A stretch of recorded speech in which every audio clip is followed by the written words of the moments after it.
everyone has prepared a short presentation about their collections and who they are and why they collect. So we actually have the chance to have very different type of collectors or people working with collectors around the table. So we're going to have a presentation of each of us to start with, then the discussions, and then you'll have a chance to ask all the questions you want to ask. So we're going to start with Anne-Marie Beckman, who collects not for herself, maybe for yourself as well, but for the Deutsche Börse, and also animates this very important award that you may all know, which is the Deutsche Börse, which was just given last week away to John Stassecker in London. But Anne-Marie, if you want to introduce yourself with the slideshow, would be great.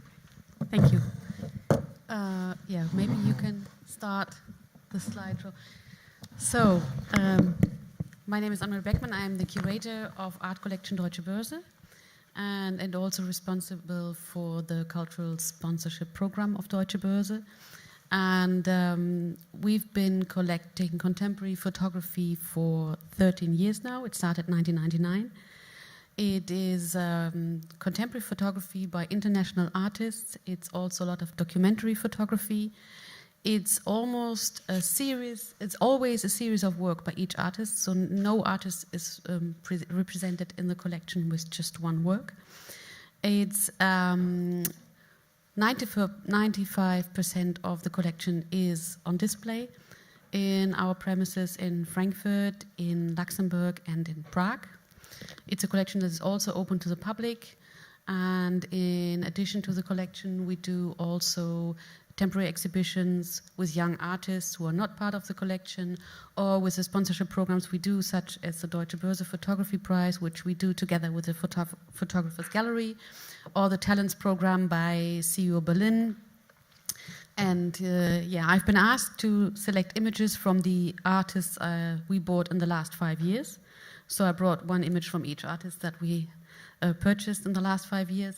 And maybe you can start the slideshow. It's not in a chronological order, it's not in alphabetical order. Some I put in groups together, some are just with single images, to give you an idea. We have much more images, of course, in the collection. It's 900 now by 87 artists. So that was Joachim Prohm, German photographer. Then Joel Sternfeld, which has been in the collection for a while, but this image is one, I think it's the one I've been longing for the longest time. It was very difficult to get it, but it took me 8 years to look at, to talk to gallerists, to look at auctions, and finally, I think 2 years ago, it became a new member in the collection. Then Gerd Goyres, young Belgian photographer. So I started a bit with landscape images. Of course, I look at the younger generation, but I also bring in classics of photography, which I think had an important influence on the younger generation. And as we have a limited budget, even though we're Deutsche Börse, so the German Stock Exchange, sometimes it takes a while until a classic artist comes into the collection. Sometimes it's even not possible. There are artists whose prices have grown so much that it would take the full year budget to have just one work, and so we focus on other artists. Is it a group decision, or it's your own responsibility? Fortunately, I have a lot of freedom in my decisions as a curator. I have not a committee. I have to present the work. So Tse Tsung Lung, a young Chinese artist, Mexican-born, now living in America, with a series called History Image, about the development of architecture and landscape in China. Then again, Peter Hugo, which you have seen already. This is on the right-hand side, a work from the series Nollywood about the Nigerian film culture, and of course a classic, Diane Arbus, on the left side. As I said, we had a lot of documentary photography. So this is Nikos Ekonomopoulos, a Magnum photographer coming from Greece, with an image. And then we have Thomas Höpker on the right-hand side, who accompanied Muhammad Ali for a while, and Tim Rautert, a German photographer, an image from New York, both images from New York. More documentary photography, Werner Bischoff, probably well known, Mirko Krzanovic, a German photographer, Yugoslavian born, who worked for the Frankfurter Allgemeine Zeitung for a very long time. And on the right-hand side, the Swiss photographer Thomas Kern, also from the Balkan War, as well as the one from Mirko Krzanovic, which is a famous bridge in Mostar. On the left-hand side, we have Anja Niedringhaus. She's a German photographer who works for Associated Press, mainly in war areas, Iraq, Afghanistan, Libya, and Gaza. And we worked for a very, very long time together and finally made a book and an exhibition in Berlin together.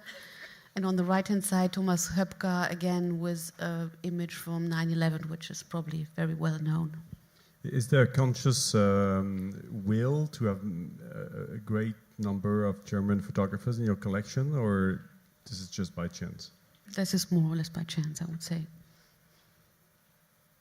David Goldblatt on the left side, and a series I recently purchased is the Robert Kennedy RFK train from Paul Fusco.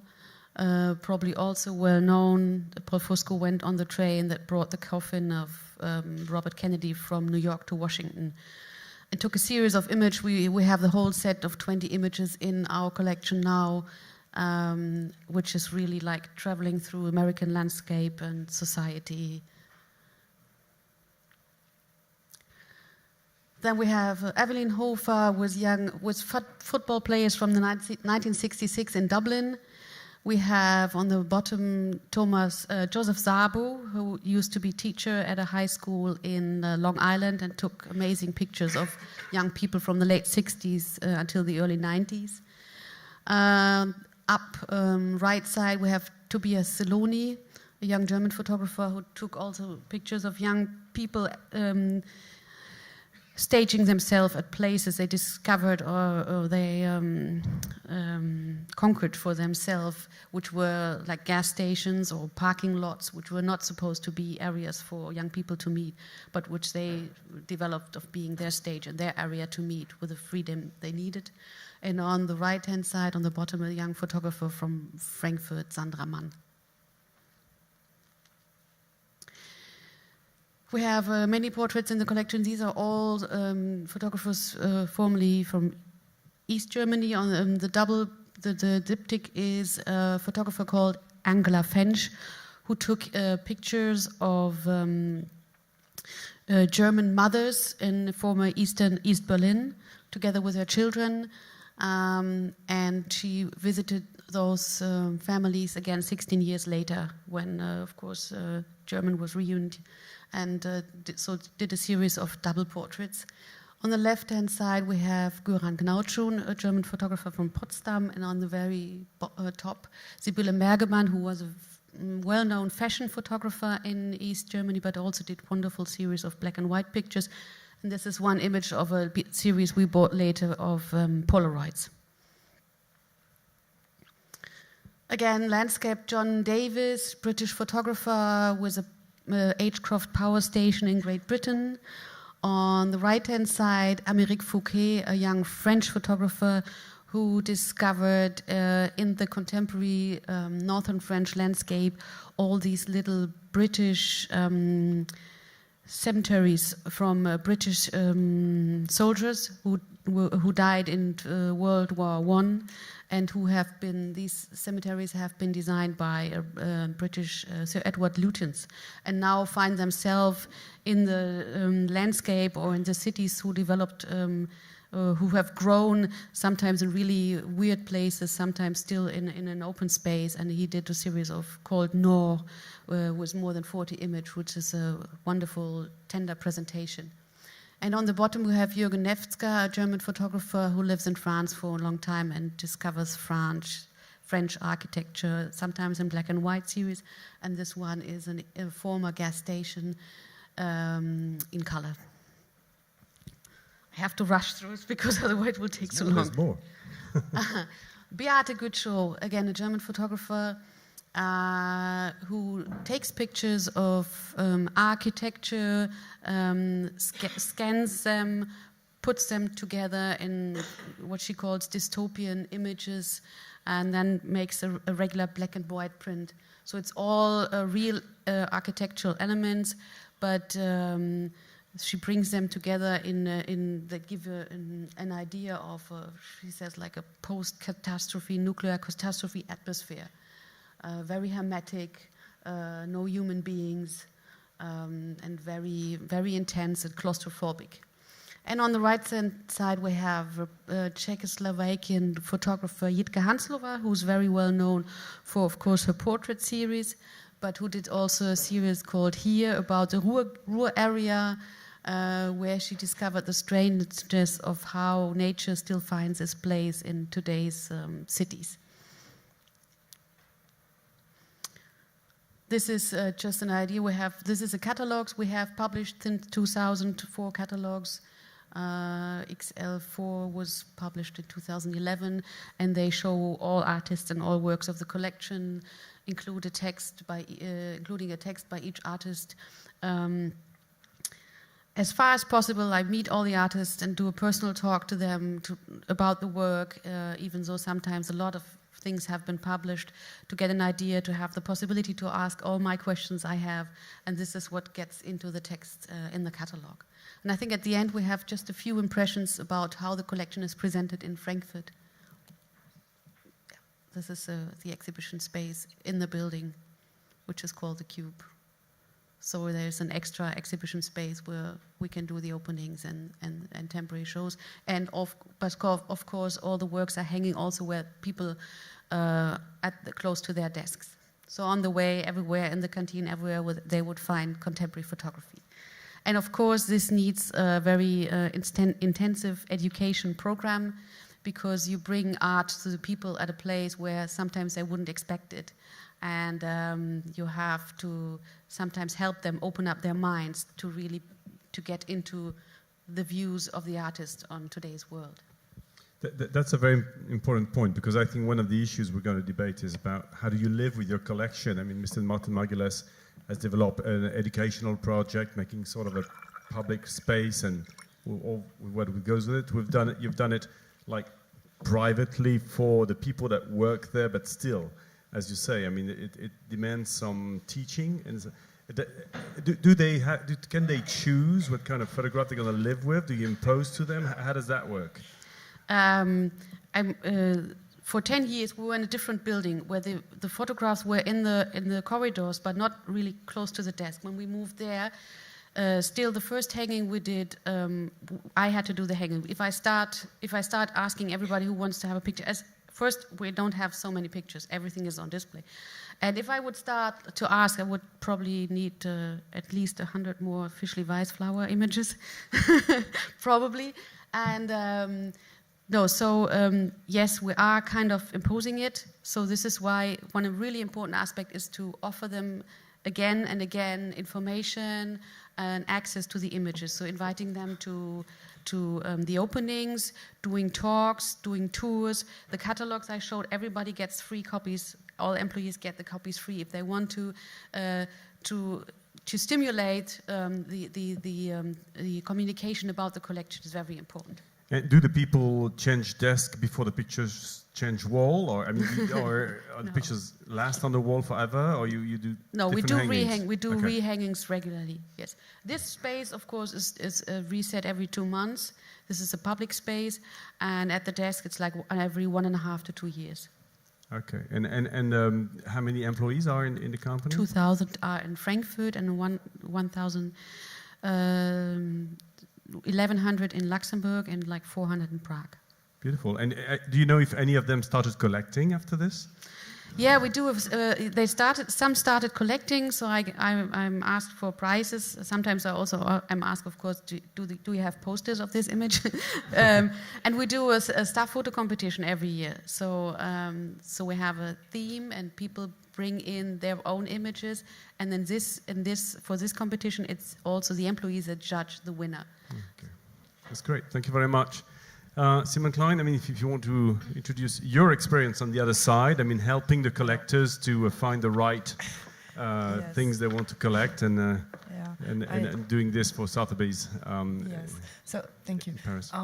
I am a little bit the exotic person within our group here because I'm not a collector. I'm a photograph specialist working for Sotheby's, the auctioneer Sotheby's, and I'm responsible for Sotheby's photograph sales in Europe. So I'm from the it's from a market point of view, and well, I have. I didn't really know what to bring, so what I brought now, I'm just going to show you how expensive photographs can be at auctions, and I just brought 3 examples, starting with this one. It is from 1856. It's from Gustave Le Gray, famous French photographer of the 19th century. It's a very small piece. It's like 30 by 40 centimeters. And well, this is, it's an albumen print. And I don't know if you know a little bit about the work of this photographer. He was the first one who used a kind of sandwich technique for producing his images. He used 2 negatives, different negatives for the sky area of his images, and another negative for the sea, and then he sandwiched them, and that is how he made his photographs. And they were already very commercial at his lifetime. He sold them in quite a high number to private people, and this is from his most famous series, these seascapes, and this very print was sold last year in a small auction house in Paris, in France. And it made, the estimate was, I don't remember so well, but I think the estimate was 100 to 150,000 euros. And the hammer price was 740,000 euros, which plus the buyer's premium and would make like $1,200,000, yeah, which is a huge price for a photograph from the 19th century. We divide the market into 3 periods: the historical period, so meaning 19th century photographs, and then the classical period, meaning, well, starting with the 1910s and going until the 1970s or 80s, and then the contemporary photography starting in the late 20th century up to now. And this is at the moment the most expensive photograph sold at auction, right? Was it bought by an institution or by a private collector? It was bought, as far as I know, from a private American collector. Next. Or as far as you can tell. Well, no, it was not sold with us, so I wouldn't be. I couldn't tell. So this is another example of a very an old photograph. This is the, let's say, the most expensive photograph from the classical period. It's by Edward Steichen. It's called The Pond, Moonlight, and it is from 1904. Again, quite a small piece, 40 by 50 centimeters. And this photograph, and maybe you can see, I can't see it. It is signed on the lower right. It's not a very good resolution anyway. But so this piece was sold in 2006 at Sotheby's in New York for $2,900,000 US. So that was in 2006. That was really a big moment because that was and still is the most expensive classical photograph sold at auction. And the funny story was that came from the Metropolitan Museum. They sold doubles at auction, and meaning, well, they still have in their collection not the identical second print of this, but they have a very similar variant of this one. And this piece was estimated at the time $700,000 to $1 million, and it made $3 million. So showing what you know, what the richness and the value of the collection they still have. So it's very, very interesting to see. Next picture, please. And now we are contemporary. This is Andreas Gursky. We just heard about the German school of the Düsseldorf, the academy, art academy in Düsseldorf. And Andreas Gursky is one of these pupils from Bernd and Hilla Becher. And He's actually currently the teacher. He's taking the job of the Becher now at the school. No. Well, that's what he was doing last year. Well, last year, okay. Well, anyway, yeah, okay. And he's having a big show, a retrospective in Düsseldorf, starting tonight. So yesterday was the opening. No, tonight is the opening. So will have a big show in Düsseldorf, and so this is a photograph called Rhein 2 from 1999. Existing in an edition of 6, and this is a very recent price. It was sold for $4,300,000 in November last year at Christie's in New York. So this is the most expensive contemporary photograph up to now. So institution or private collection? I don't know. I really don't know. I can't tell you. Can any institution now buy at these prices, you think? Well, it's yes. Why not? Yeah. Well, if they can spend this kind of money, why not? It's an edition of 6, and 4 other prints are actually in museums, and 1 in a private collection. So, well, this is such a high price. I don't know. Normally, we would say this is for a private collector. Yeah, this is, but well, I mean, to go to as high as this, you need at least 2 private collectors to be interested, right? You need at least 2 right? people who want to spend as much money. That's right. Yeah. Thank you very much. Thank you. Bill, if you want to, yes, please come back. Bill Hunt. And so Bill Hunt, as a collector, a private collector, so we have the complete panel around the table. Can you introduce yourself, please? Hello, I'm Bill Hunt. Francois Abel changed my life. Photography changed my life. It gave me a life, but in 2005, people are leaving. Nobody leaves my presentations. Lock the doors. 2005, Francois invited me to Arles to show my collection, and then I was at a party at Francois' old apartment, the Castle, and there was this lovely lady there who I didn't know. I knew everybody else, and so we were talking. I said, "Who are you?" And she said, "Oh, I'm this Dutch lady named Marloes Kranken." And I said, "So what do you do?" And she said, "Oh, I have a museum, something." And so I said, "Oh, do you go to Arles?" And she said, "Yeah." And how was it this year? It wasn't very good this year, except for one thing. There was this American with this crazy collection. And I went, "That was me." And she welled up. It was great. I like moisture on the first date. That's very important to me. It's a good audience. I've worked these rooms before here in Holland, and you don't laugh very much. You have to be told to laugh. So showing your collection, that's the most fun you can have with your clothes on. What do I collect? Magical, heart-stopping images of people in which you do not see their names. See their names, their faces. How weird, their eyes. So I am the unseen eye.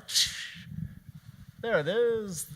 Ethan Hill, young portraitist. I don't like portraits. He's a great portraitist. Next one. Title card. Hey, there you go. So I have a book called The Unseen Eye. Photographs from the Unconscious. It's not available. Get it on Amazon, but they have a copy in the lobby. And here we go. Oh, that's what a picture is. It should bring delight. That's what collecting is. It's a dance. It should be wonderful and personal and transcendent. That's the fun of collecting for me, that you see this piece and it goes, over here, and sign up. And go ahead, next. Here's how I look. How do I look? I look like this. How do I look at photographs? Go next. And here's a picture of me looking. Isn't that great? I love that cartoon. Anyway, I've seen your presentation before. It improves every time. thank you You're very good, much, yeah. sir. I'm better without You're a very script. lucky. Next, please. That's the book. That's the English version of the book. Next, please. But this is not There's the true, American version of the book. Next, please. And there's the French edition of the book, which is the same book. It's all the same book, but that one's in French. I don't know if it's as funny. Read the text. The text is good. I like my book. My book, I did a pretty good job. I'm happy with it.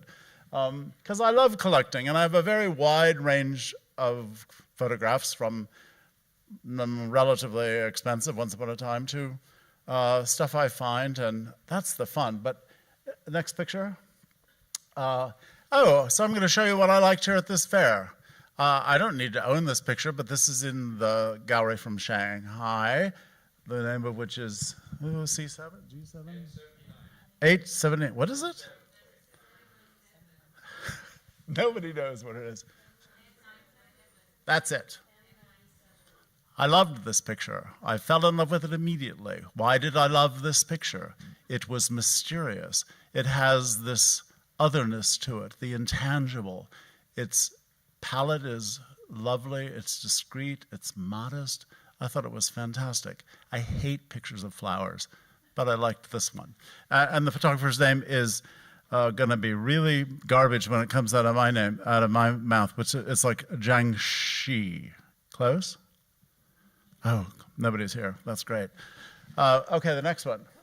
So I've taught for many, many years in New York City, and I don't teach a critique class. I teach other things, curating and how to look. That's what I teach. Not so much how to look, but how to talk. I just hold people accountable for talking when they look at pictures. So looking at student work in hallways and whatever, and one day I walked into this hallway after like 15 years, and I went, oh my God, this kid's really good. This is someone named Michael Quigley. This picture he would give you this picture because he's new. It didn't happen. This is his international debut. But I thought it was quite successful, that it had, you don't really get the palette from this JPEG, but it has this Desiree Dolaurent kind of sweet, soft, greeny. And he fetishizes all these young men. He likes them. But he said this very curious thing to me, that he actually likes the problems with their back, their hair and their moles and their freckles and their cuts. And I went, well, that's a way of looking at them. Michael Quigley. Next picture, please. This is a triptych which you can see part of, and the indication of two other parts of it. A fellow named Matthew Baum, who was also a teacher in New York City. This guy is phenomenal to me. They're American landscapes. They are epic. They are restrained. I think he sees fantastically. I just adore this work. And it's very different from what I've looked at as a collector over the years, but I'm happy to share it with you because I think this guy's great. I think the other two people are fantastic too.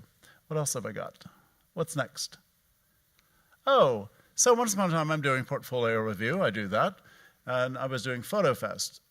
Very important for an artist to communicate with people, to have a mentor, to get people who advocate for you. So I'm happy to advocate for these people today.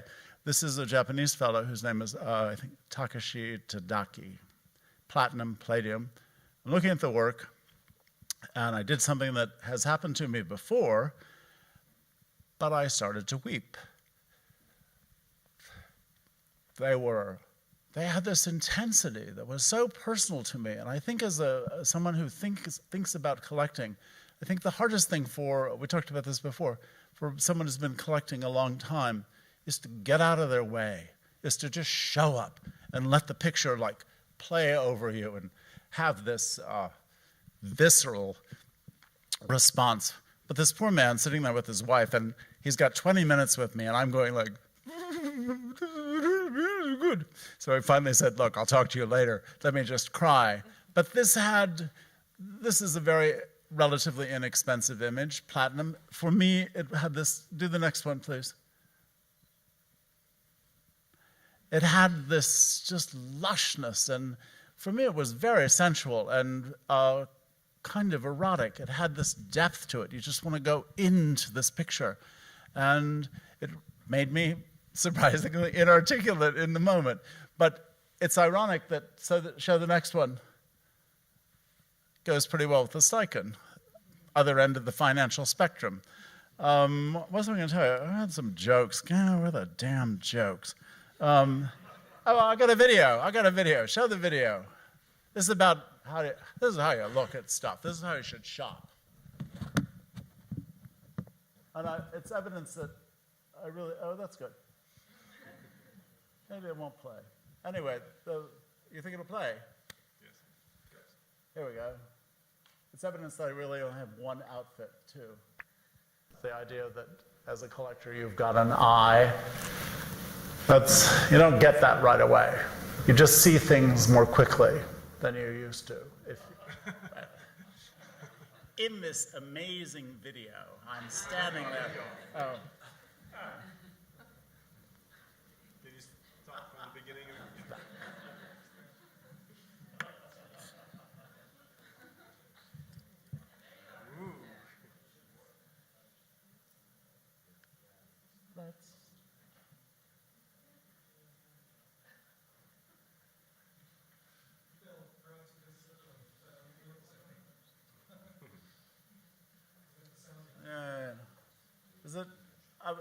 If it doesn't happen, we'll be fine. You all have my blessing today. You're just fantastic people. Go buy photographs. Rush over to those stands.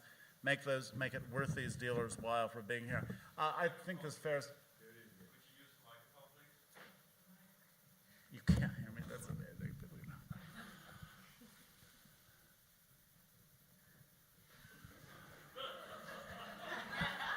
Do you think we wait, or shall we carry on? In this photograph, in this video, I talk about having an eye and that being the product of looking at photographs over a long period of time, but trusting your instincts, trust yourself. My new observation about photography, your hair stands on end, your heart beats loud. Who knew your nipples could see? I have a sweater on. How can they see the picture?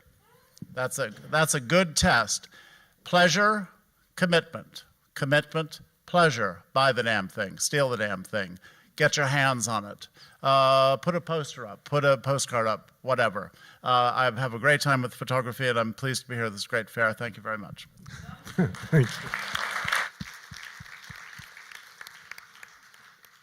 Before we move to Ariel Schoenberg, I have a question, Bill, for you. I mean, because I'm discovering that you're collecting other things than the Unseen Eye series, which is quite extensive already, which you made a book about. How can you, being generous as you are, and as can everyone feel, I mean, how can you stop collecting something? I mean, when you're moved by somebody you meet at a Houston or wherever, when do you stop, adding on? So I collected pictures of people where you can't see their eyes. I saw a picture by Bill Brandt of Dubuffet's eye. It was wide open. I went crazy. I bought it after a period of time because it was expensive. And I knew I was done. That was it. That collection was very personal, and it really was this journey of my own sense of self-esteem and me finding myself over a period of like 30 years. The joke is, if you want some self-esteem, I've got it in the lobby. I'll just give it to you. I got it. You're right, though. A collector doesn't really ever really stop. There are two other things going on. There's a sequel to this in the works about snapshots. So I've actually been heating up eBay lately, buying all these snapshots of people with their hands over their face. And there's the second collection that started strangely, but I love American groups before 1960. The 1960 part is no living photographers, because I've had those conversations, and no offense, but I don't need to talk to you. Just show me the damn picture. But I love these panoramic pictures, and it behaves very differently. The first collection is all very emotive for me, and these are graphic. It's like musical notes on a page. I just like, people go, you must love looking at the little faces. And I go, I don't see well enough to see the little faces. All I see are the little blobs on the page. And I like those. And that's fun, and they're inexpensive. Vernacular stuff is great, meaning amateur, unauthored. Thank you. Ariel Schoenberg, I mean, we didn't have the chance to talk before. I don't know if you have a presentation as well, but I hope you do good. Let's go for it. Yes, then. Great. So if we can come up with the first slide. It's a pleasure to be here. I've had the challenge, the burden, the gift of following Mr. Hunt in many presentations, and I will apologize in advance. I'm not half as entertaining or as insightful as Bill is, but I will give it a try. That would make me the elephant in the circus and you the guy right behind me. Hello, Rosie. Just out of curiosity, how many of you are familiar with the Center for Photography at Woodstock? Okay, 1, 2, 3. Okay, a hand's worth. Thank you. The Center for Photography at Woodstock has a collection. Our collection is primarily an archive of our history of supporting emerging artists, which is part of why I'm here. What I'm going to do is walk you through a little bit very quickly of what it is we do, so you'll understand why we have some of the pieces in our collection that we do. We were founded in 1977, and we are an artist-centered organization focused on supporting creation, discovery, and learning. We're interested both in emerging artists and their audiences. I think it's important to be a bridge to connect artists with collectors, with people who look at pictures, with people who are interested in understanding the world through photographs. We could have the next slide. So we started off being artist-run in the United States in the 1970s, very much out of the growth of civil rights movement, out of the women's liberation movement, came a practice of people founding their own spaces, creating services to provide needs and give support where support wasn't being given. Woodstock, some of you may know, is the oldest running artist colony in the United States. When a group of photographers asked to exhibit their work at the Historic Artists Association, they were told they could hang their work and themselves outside on the tree in front of the Artist Association. So it's documented.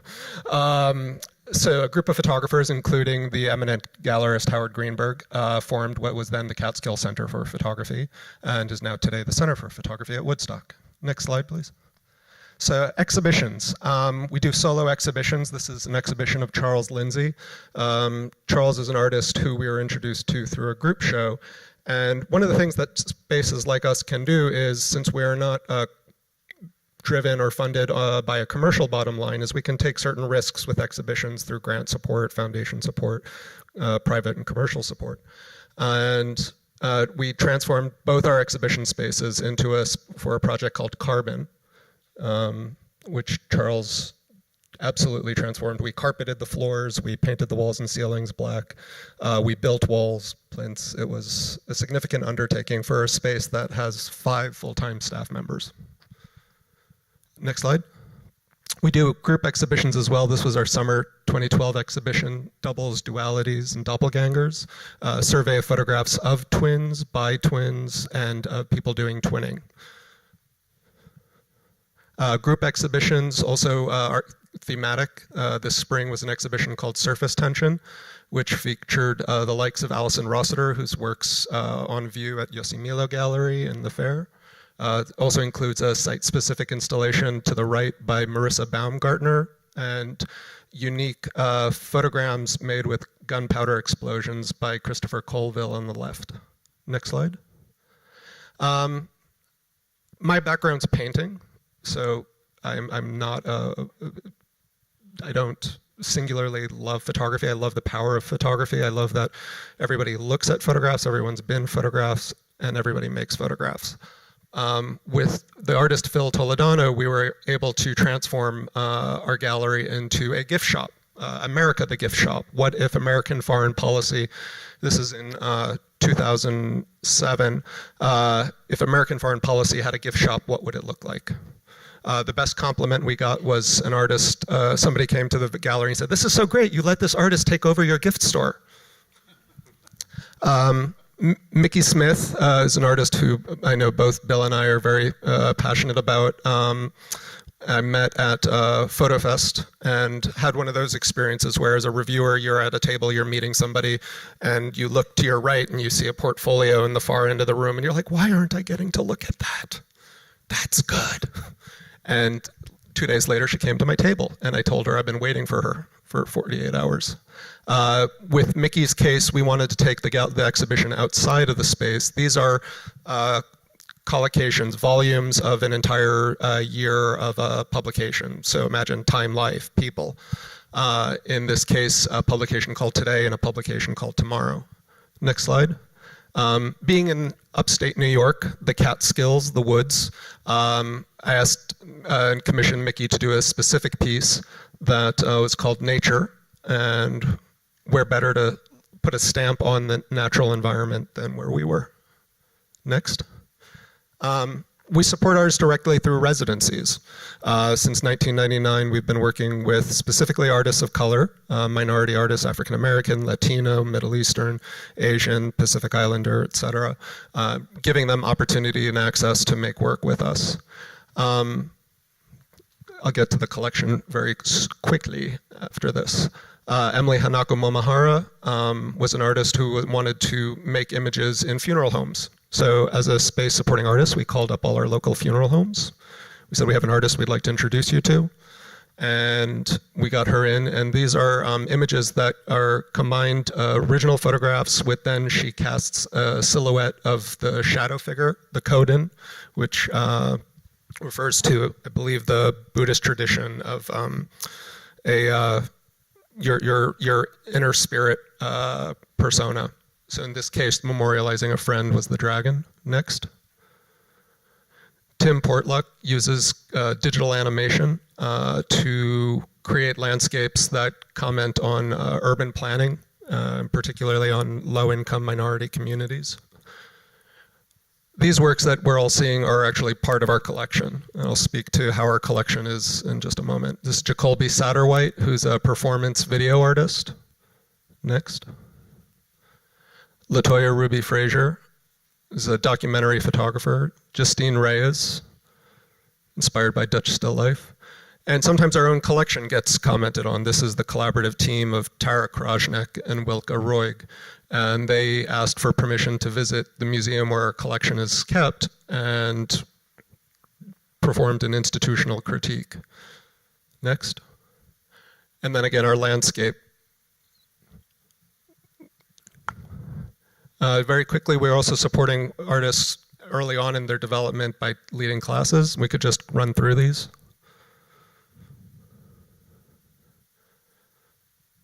And through direct cash support. There's just one image here. And a publication. Did I mention there's only 5 people on staff? You did. Now the permanent print collection.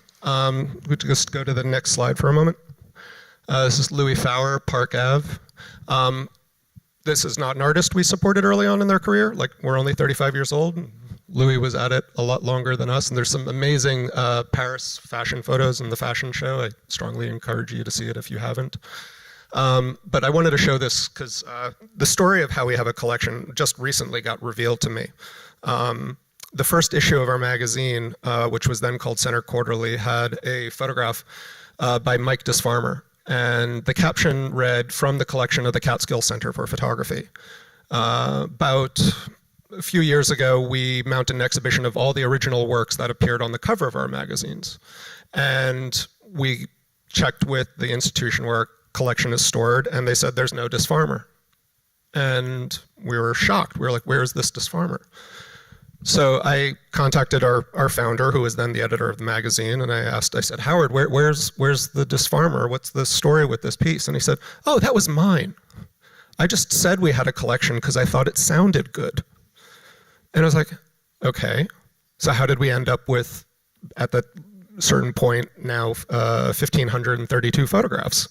Well, it's just by putting it out there that we had a collection came the idea of starting to actually track the center's history of supporting artists. So from that point on, when people were published, when people were exhibited, when people later were given grants or residencies, they were solicited to contribute a collection. So I have a very small budget. My budget is one number, 0.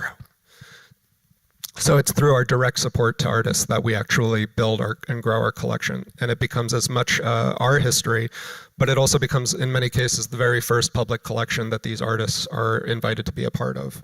So it's primarily American artists that you collect? I would say it's given it's primarily the artists we work with, and primarily the artists we are able to work with are American artists. I'd like to see that expand. It's partially why I'm here. Do you think it's a problem for the public, or it's just the nature of the collection which makes specific character to the collection? I think we have a lot of conversations about it because there's many very regional, local focused collections in our area. And I think the best service we can do as a very small institution is collect as what we're close to. I think it would be foolish for us to try to get major pieces that are coming on the art market to have them in our collection. I think we tell a story, a small story within the world of photography and within the history of art and also just the history of our times.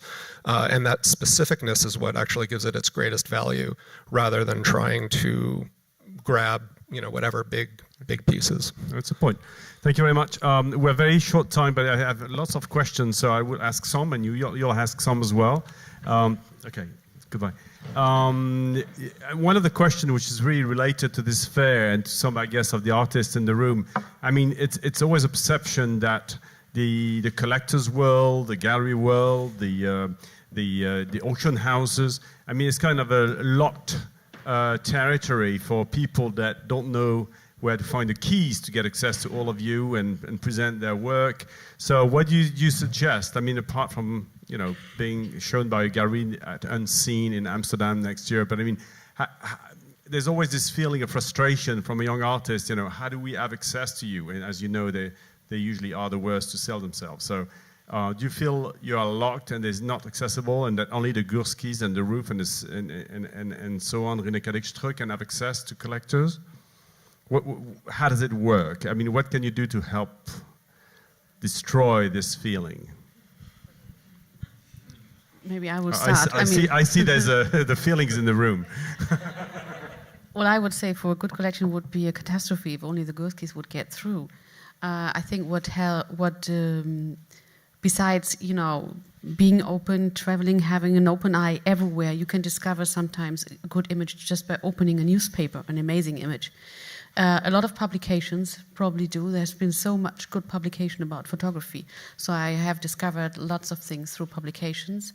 And then, of course, there is also talent programs, people applying for prizes, for fellowships, for this kind of thing. And this is also through the juries or through other programs, you get access to this. And this is, for the talents program of CU Berlin, we looked at 400 young artists under 35 who brought their work in. And you go through every work, and then you discover, of course, things. Plus they get the publication, so it's also other visibility. When they are on the shortlist, yes, but even before. Can an auction house help a young artist, or are you just for big values? I think an auction house cannot help young artists. We are working essentially with dead artists, and this is so. But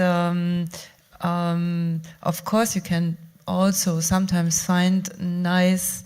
Well, you can, as a collector, you can find nice material from younger artists in sales, in auctions. But it's not really the way that we work. We don't want to work directly with artists because it is not our job. It's galleries' job it's a gallery job or job of people who work for institutional collections, or of collectors' job who bring people into the world and make them be seen, make them, and or magazines. This is the first step. The auction market normally is a secondary market, so people that are sold at auction have already somehow an established market. So. Okay, thank you. I think you answered that before, Bill, by saying you do portfolio reviews all over. I know you do. But I think the advice for the photographer is that it's an enormous amount of work, and that single-mindedness goes a long way. Ambition, talent, but I think you have to put it in front of people for it to be seen. I didn't finish a thought at one point. I had a show here in Amsterdam in 2007 that I was thankful to the city, the good people of Amsterdam, so thank you for that. I forgot to say that. That's a good point as a young collector. That's really right. I really spoke right to the point there. Yeah. And I have a question for you, Bill, actually. Which, you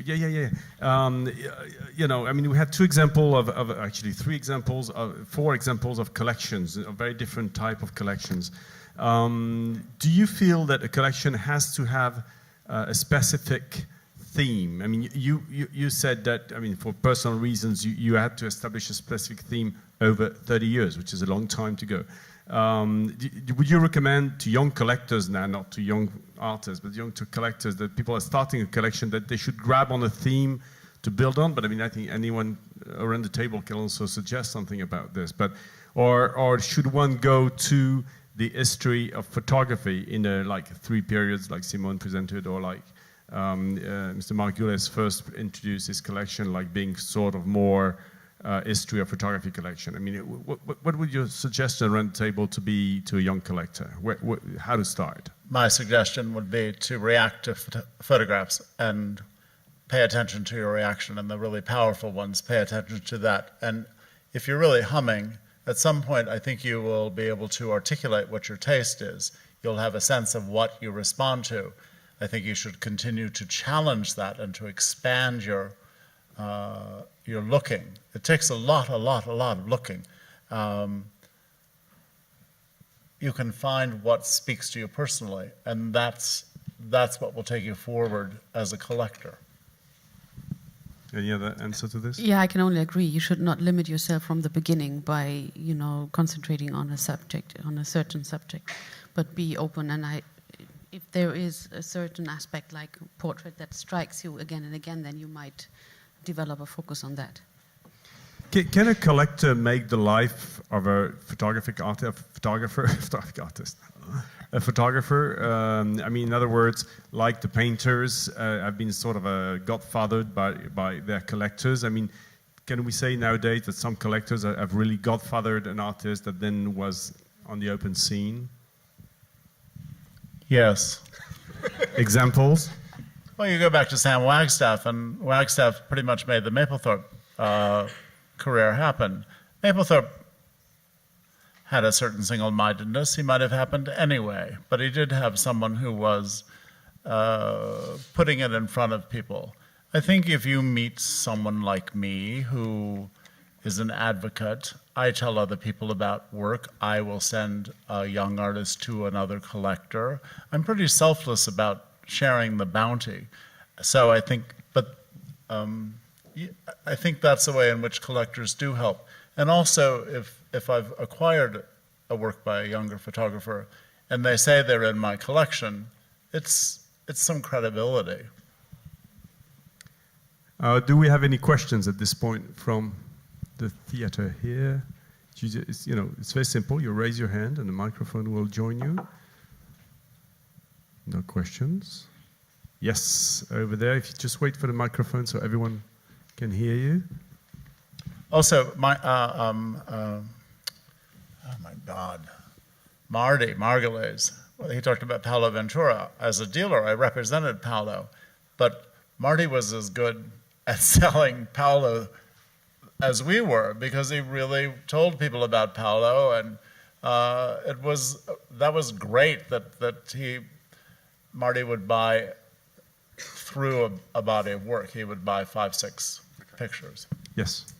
Hello, my question is from Mr. Hunt. I talked to you you were here last winter for Foam. You had a talk, and you said you stopped collecting, but now from your presentation I gather that you started again, or is that incorrect? You're in trouble. For all intents and purposes, I stopped, because the really very personal collection, I was at the end of it. I was at the end of it. And then I discovered that I had this other collection of these panoramas that was literally under the bed. And it wasn't until somebody asked if they could show the big collection. And I said, oh, no, that's too big. You can't show that. I said, oh, maybe I've got these other pictures. So I looked under the bed. There was a big show. so I've added to that because it does engage me. But I don't have the obsession with it. The obsession now, however, is collecting things visually. That now I actively file away great photographs, because I think the phenomenon of a great photograph is very special. Overwhelmingly, the world is full of good photographs. We look at good photographs all the time. The idea that something's going to be just knock your socks off, that's really such an amazing experience. And so I've taken to like culling what those pictures are, and there aren't that many. So when I see a great one, I put it on my desktop. Right, thank you. Do you think, I mean, we know that one collects photographs, I mean, there are collections of photographs. There's now, I mean, under the influence of the books of books, I mean, the various books of books, I mean, collections of books. Martin Parr has been collecting trays and mugs and T-shirts with photographs on it. You know, I was this morning with Eric Kessel, who's collecting and has done this beautiful show at Forum about family albums. I mean, do you feel? I mean, there's value on everything that has a photograph on nowadays. I mean, you really represent the market, Simone. I mean, can you answer this? Well, I don't think so. I don't. Well, I represent the market. Well, there are collections that are outside the. Well, of course, the classical photographs collections, like photo books, is one of the is maybe the best and the best example. And then this vernacular photography, that is something quite not new, but. Well, this is getting more and more important. So there are different aspects of photography that are coming into focus, because the regular photography, the regular photographs, the collectible photographs are sometimes getting too expensive or too rare. So there is a kind of, yeah.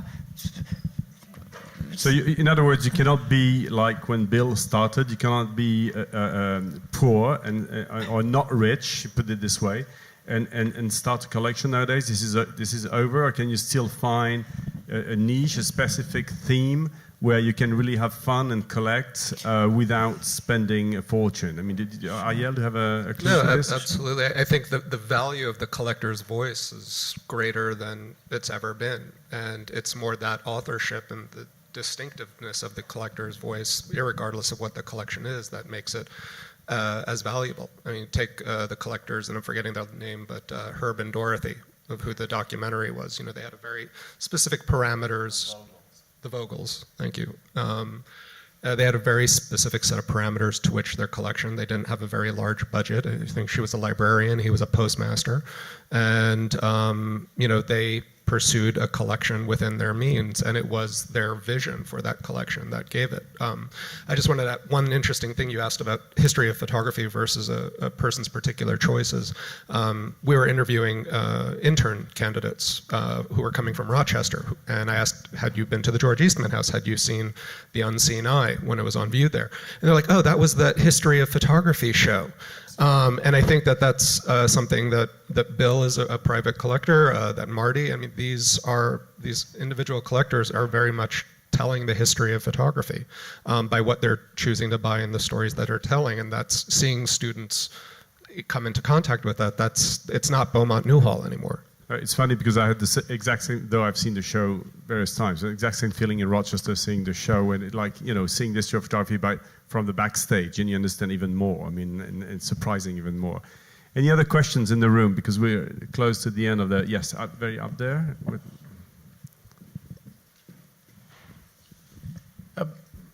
While she's answering, you do this every time, you know. I'm sorry. You know.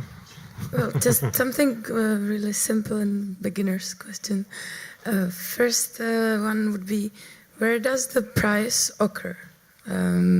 If you could say something about artists pricing their own or valuing their own work, especially the young artists, if they don't know, and if you see works that are overpriced or underrated, if you tell them, or if you see work that actually nobody ever put any price on it and you want it, what do you say?